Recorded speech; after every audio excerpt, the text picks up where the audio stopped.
We are gathered here today to commemorate the life of mankind's most beloved zombie. After being voted sexiest man alive 208 years in a row, Prince Philip has finally passed away.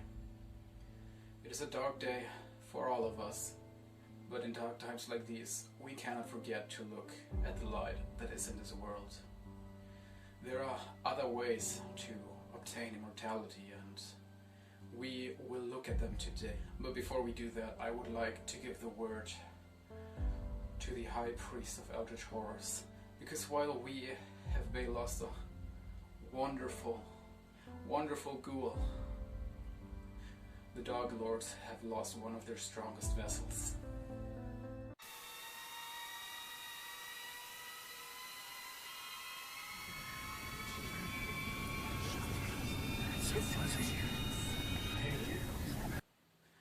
That was very touching. Now let us begin our journey, because even though the journey of one has ended, ours is still very much in the present. One of the possible ways to achieve immortality is eating the flesh of a mermaid. Although many Westerners think of mermaid as sexy women of the sea, who are both half fish and half clothed, in Japan, mermaids look a little different. There, mermaids are called Ningyo, and these creatures are not so much Ariel as a monkey head and a car body, plus a beautiful voice. Fishers were warned to avoid catching them, because doing so would bring bad luck. The legend of Ningyo immortality, often referred to as the Yao Bikuni story, explains one day a young Japanese girl happened upon some of that sweet monkeyfish mermaid meat. After eating it, the girl was magically granted immortality, and because of her inability to age, she decided to become a Buddhist priestess. Living forever may sound attractive, but eating the flesh of a mermaid isn't worth it, as you'll have to watch everyone you know get old and eventually perish. If you decide to use this method, please make very sure to use the right mermaid meat. Only one will grant you immortality, the other is borderline cannibalism. This next method is the one that I personally have used, and that is to annoy Jesus. Although not exactly biblical canon, there's been a story circulating for approximately 800 years about a man who achieved immortality via an encounter with Jesus. Allegedly, while Jesus was struggling to carry the cross through the streets of Jerusalem before his crucifixion, a man came up to him and taunted him, telling him to go faster and striking him with something. What a dick. Jesus, presumably annoyed and about to be crucified, told the man that because of his actions, he would have to wait until Jesus returned. And by wait, Jesus meant sit around for 2,000 years and counting. The man realized what Jesus meant and immediately converted to Christianity. He wasn't able to die, but his gift of immortality had some pretty unfortunate side effects. For example, every 100 years he would get sick and go into some kind of fit, before magically turning 30 again. In addition, in some versions of the story, he could only ever rest on Christmas. Otherwise, he was doomed to wander the world restlessly. If you decide to use this method, please be very certain about the side effects. As of today, there's no release date for the return of Jesus, and we can only assume that it is stuck in heavenly post-production. The probably easiest way to achieve immortality is getting bit by a vampire. Becoming a vampire can either force you into a life of solitary reclusion, where you're forced to avoid sunlight and drink blood, or you might just become sparkly when it's sunny. Either way, most vampire legends assume that they are immortal, in that they will never age. Vampires still can be slain, whether by the aforementioned sunlight, not drinking enough blood, or getting staked in the heart, which is a pretty effective way to take out anybody. The toughest part of becoming a vampire is finding a vampire willing to bite you and leave you alive. In the Twilight Saga, new vampires are only created with much hesitation, and in other stories, vampires simply drink the blood of their marks until they are perished. One must be a strong negotiator to gain the immortality provided by vampirism. Again, this method of immortality comes with a lot of side effects, and the only tip I can give you is don't stick around in high schools. For this next method, you certainly have to have a certain kind of masochism. If you anger a Greek god, this may provide you with immortality, but the problem with angering an immortal is that they have the potential to hold a grudge for all of eternity. There are several instances in Greek mythology where a god would get mad at a mortal and punish them, but it would also grant the individual everlasting life. The way the horrific punishment would literally never end.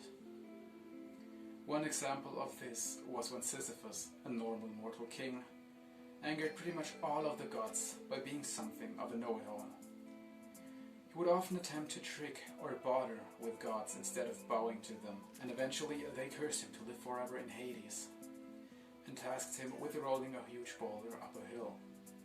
Every time he got to the top, the boulder would roll back down. Sisyphus is presumably still pushing that rock to this day. Personally, I would say if you're ready for a life of torment, just apply for a job in retail. If you are a bit of a wuss, however, then maybe this next method is for you. Simply get your lips on the Holy Grail. The Holy Grail is just a fancy name we've given to the last cup from which Jesus drank during the Last Supper, before he was betrayed and ultimately crucified. Some scholars also believe it could be a cup Joseph of Arimathea used to catch Jesus' blood as he was dying. Either way, it was assumed that this cup's connection to Jesus could provide the owner of it with special healing powers. Even immortality, as seen with that old knight at the end of Indiana Jones and the Last Crusade. The search for the Holy Grail was a big part of King Arthur and his knight's agenda.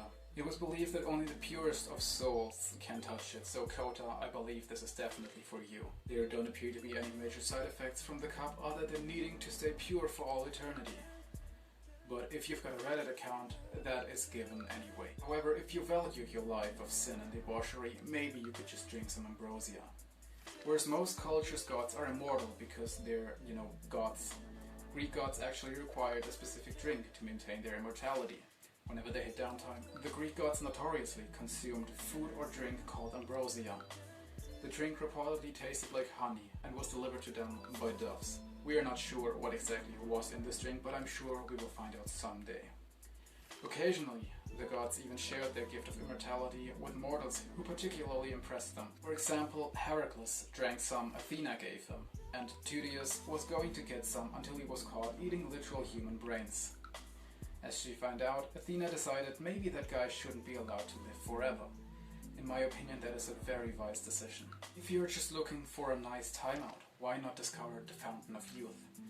There were many reasons European explorers came to the New World: riches, resources, and most of all human lives. But for Spanish explorers like Juan Porque de Leon, there was sometimes a second agenda. Leon is the first non-European to ever see Florida, that poor soul. And although it is believed that although he was primarily there to get gold, some historians maintain he was also searching for a mythical Fountain of Youth. Drinking from this fountain presumably healed the drinker of any known ailments and restored drinkers to the peak of their youthful powers. For Leon, it might have been a little more personal though. Some believe he wanted that water because he was sexually impotent. It is not clear whether he ever found water that fixed his problems, but it's presumed Leon's quest was unsuccessful because there's no evidence that man is still alive. However, if you are more of an indoor person and don't want to go on a big adventure finding golden apples or the spring of eternal youth, you can just use your own magic. Whenever there's magic, there are probably witches or wizards trying to use it to grant themselves immortality. After all, that'd be one of the best possible uses for magic. Spells that let people live forever show up in everything from Harry Potter to Aladdin, although most of the time they don't actually manage to make anybody live forever. Genie, for example, seems to hinder the ability to raise people after they have passed, even though he won't do it anymore. And the immortality that Voldemort achieves in Harry Potter seems incredibly painful and horrific, so it's probably not a route worth pursuing. If you want to try and cast a spell on yourself in the real world, however, there are several options one could pursue, but none of the ones found online guarantee immortality. This last sentence is not quite true. There are many options out there that guarantee immortality. There's just not one that works. And last but not least, you could try and craft a Philosopher's Stone. One of the rumored ways of crafting an elixir of life is by acquiring what is known as the Philosopher's Stone.